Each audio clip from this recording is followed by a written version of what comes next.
Cheers from hundreds of gay rights supporters outside the U.S. Supreme Court as two rulings were announced.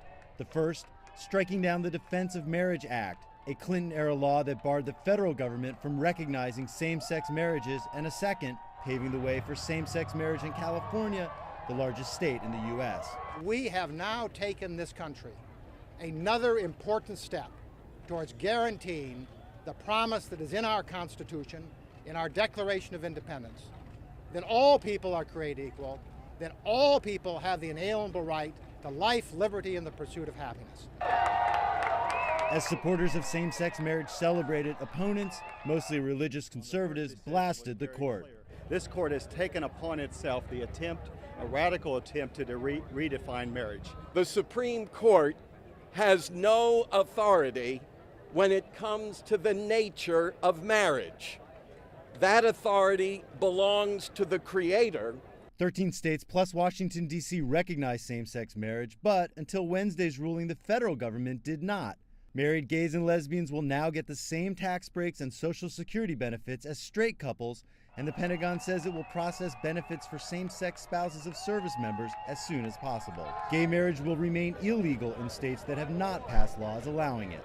But these court rulings show that the federal courts, at least, are going to be hostile to this idea of telling people what a spouse is, what their marriage is. President Barack Obama, who ran for office opposed to gay marriage, then changed his position once in office, released this statement. This was discrimination enshrined in law. It treated loving, committed gay and lesbian couples as a separate and lesser class of people.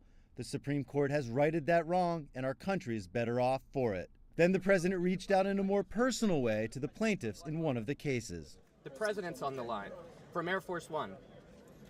Go ahead. Hello, Mr. President. This is Chris Perry. And Sandy Steer, and we thank you so much for your support. We're proud of you guys. And after years of legal wrangling and an emotional day, a proposal. So today is a good day. It's the day I finally get to look at the man that I love and finally say, will you please marry me?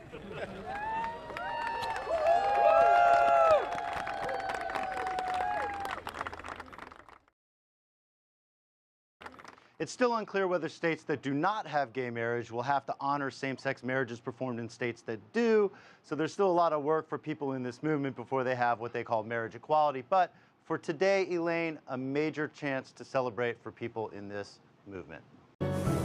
Biz Asia America, our world of business.